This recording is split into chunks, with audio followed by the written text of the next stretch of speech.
I woke up around 7 in the morning, finding my lovely wife sleeping next to me. Every morning, I feel extremely grateful that I am married to her. We have been together for 8 years. And every day, I thank God and her for being in my life. However, things are not as great as they were initially, but I don't mind that. I understand that it won't always be the same. And I understand where she is coming from. Last night, we had an argument over money. As little as money matters to me, it matters a lot to my wife. She told me that she is done with sitting at home and wants to start her career in fashion. I believe she can be great. Because I know how much she loves designing, but we simply can't afford starting a brand right now, but she is not wrong. Anyone with that much talent will go mad if not given a chance to show it to the world. But what makes me unsatisfied is more than putting out her career. She sees it as a way or becoming rich and suddenly living a luxury life. It makes me feel small and powerless. That whatever I have been doing for 8 years is not enough to keep her happy, even though it's satisfying all our needs. But I guess she wants more from life. So I decided to talk to my boss today and get some loan so she can finally start her career and be happy. I went to the office and luckily got some time alone to ask about a loan, which my boss David immediately agreed upon, as I have been working for so long and he is impressed by my ways, so he offered to loan Maine $2,000. It may not seem like enough money, but I hope Jenna will understand and we will figure something out. I went back home and spoke to her first thing. Hey, I have something for you, but before that, I want to apologize for yesterday. I understand it must be straining to sit at home all the time and not doing anything, but that won't happen anymore. Take this. What is this, Matthew? She asked, holding the envelope with a check. Oh my God. $20,000. Where did you get this from? She asked, so excited. I wanted her to start your career as soon as possible. I am always here to help with anything she needs. We went to bed and she slept so close to me after a very long time. I felt complete and happy that night. We slept peacefully in each other's arms. The next few days went back to normal, where I would get home and would be welcomed with hugs and warm food every night. Some days we made love to each other and some days we simply slept peacefully. In no time, Jenna found a perfect place for her business and told me about it, to which I showed interest and wanted to visit it with her. But she ignored it by saying, "You are with me, Matthew. But I want to do this alone, plus I don't want to jinx anything. I really have to go and finalize the place today. See you at night," she said, and I left. I felt a bit sad, but let it slide, thinking she is just excited. She was getting busier and busier every day. But I understood it better than anyone else. She did give me her time at nights usually. We started talking about our days and new people we were meeting every day. I would tell her my daily routines and the deals I got, and she kept me updated with her company. I wasn't really a part of it, but I couldn't do much and only support her. "So what did you decide to call it?" I asked her as I held her close to me. "Eve's Closet," she said, looking a bit embarrassed. "It's a great name, Jen," I said, assuring her. We drifted to sleep after a while. This became our daily schedule: waking up, going to the office, coming back home, talking to each other and falling asleep. This is the simple life that I wanted. I felt happier day by day and felt I am finally providing enough. A month passed by, and we were at the inauguration party of Eve's Closet. I am so proud of my wife for doing all of this on her own. I was meeting some of our mutual friends and families. "Hey, Matthew. Meet James Carlos. He is my investor." Jenna introduced me. And who doesn't know James? I was surprised that she got him to be her investors. "Hey, wow. The James Carlos. I can't believe I am meeting you in real life." I felt a little weird, which he sensed and said, "I mean your wife's offer to invest in her business." She showed me her portfolio. And it was impressive, I must say." He replied back, and we all chuckled. We came back home from the party and headed to our room.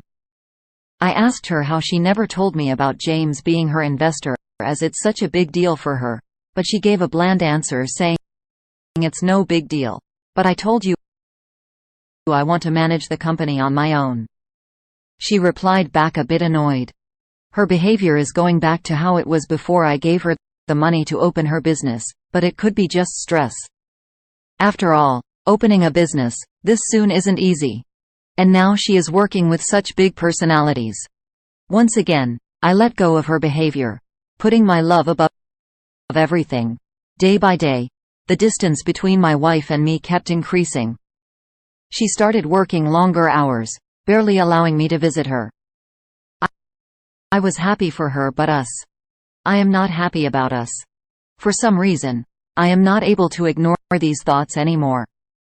I try to be understanding, but I have my needs too. Both physical and mental. I crave for her warmth and hugs and food she used to make for me. But again, I have promised her that I will always be with her and support her growth. I am coming home to an empty place, eating out most of the days, and moreover I miss my wife. It almost feels like I am losing her to her work, but I have to stay strong and be supportive. After all, she supported me for so many years. Now it's her turn to shine. I was invited by Richard to a gathering. I want to take Jenna with me. We would be able to talk to people there. I have heard some of the big businessmen are coming who can maybe help her. Plus, we will get some time for ourselves. I told my wife about the party on the phone. As expected, she said, "No, Matthew. I have some important work at the office and I can't leave that." I am sorry, but can you manage alone? I just agreed and cut the call disappointed. I have forgotten my life without her, my individuality, who I was before her, but it's hurting me bad. My self-respect, ego, everything is losing its worth. I decided to go to the party without her. If I am going to be without her, I might as well enjoy it for a while. I reached the pub and saw my friends. Richard already pulled me towards the bar. I took 2 shots and the music started buzzing in my head. "What? James Carlos here?" I asked. "Yeah. It's definitely him making out with some chick. I thought he could do better than this. Isn't he like rich? How is this pub even meeting his standards?" He said, laughing out loud, but I was surprised. As far as I know, he is a married man, and he will not make out with his wife in a pub that is below his level. I was curious and alcohol was taking over me. I got off my seat and walked towards him. "Sir, only VIP, sorry.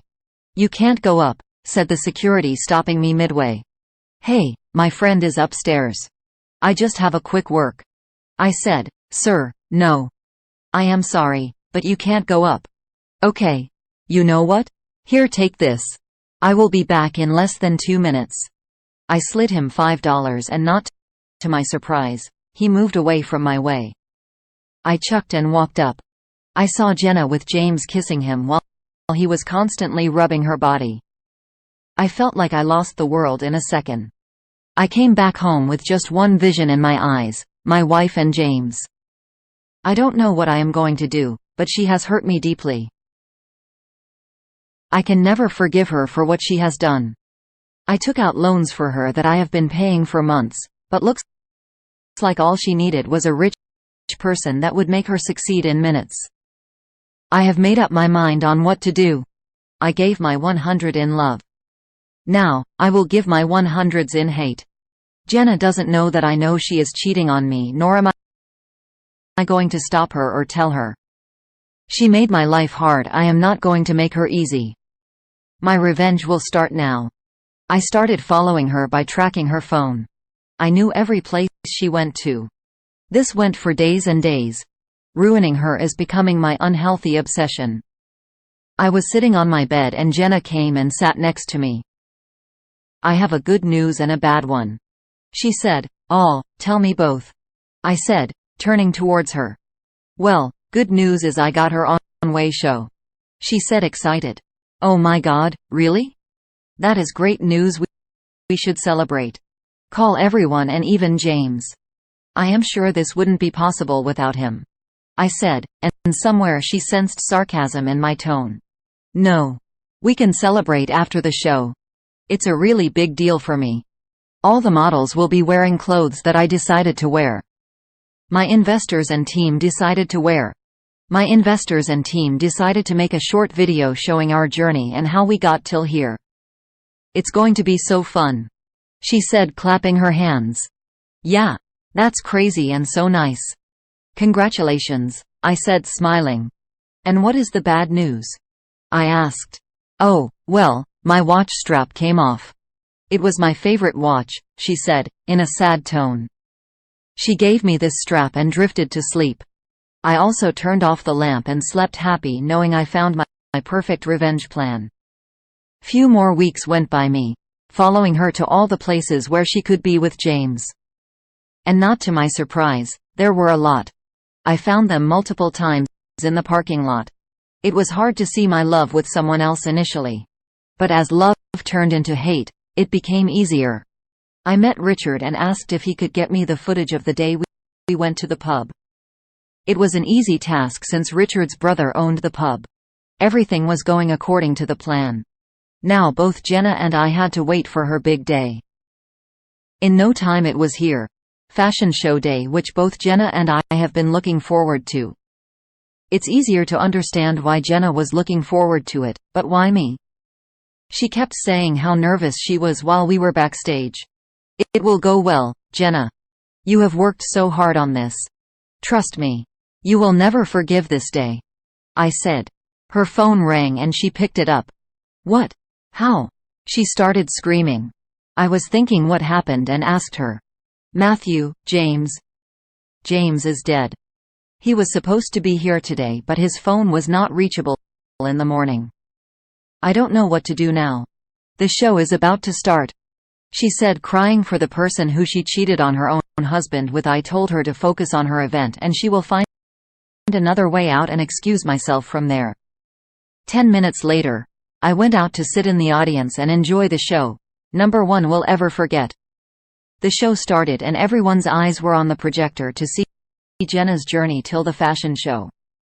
Except I helped her a bit and showed her real journey. Her photos with James kissing in the pub, uncountable sessions in the parking lot. That's her journey till here. That's how she reached this far. This soon. Everyone's faces were shocked. All the phones were out recording it. Jenna came running out on the stage and saw what was going on. She was shocked. Her face looked exactly like mine when I caught her cheating on me. "This is not true. Turn this off." She screamed and cried, but number one heard. She kept screaming and explaining, but number one heard. "No. I am not going anywhere. I haven't done anything." She kept repeating, going hard on the police. She tried looking at me and finding me, but I was well seated in the audience, which she wasn't aware of. She stood still for a second and asked for proof, thinking that it would save her as there would be no proof. "Miss, we found your watch strap under his body. Now come with us before we force you to," the officer said while putting handcuffs on her. Jenna finally found me and looked at me with complete shock. I smiled at her and walked away. I was the happiest I have ever been, more than I could ever be with her. Update. It's been 6 months since Jenna is in jail. Number one was able to prove her innocent. Maybe she wasn't innocent. I decided to leave the company and the house which she and I built together and move back with my family to LARP. I got a job offer from my relative to be at a high post, and I took the opportunity. I filed divorce against Jenna, which she signed without any question, knowing damn well she is in no position to question me. After a month of working at my new company, I found a girl there, Olivia.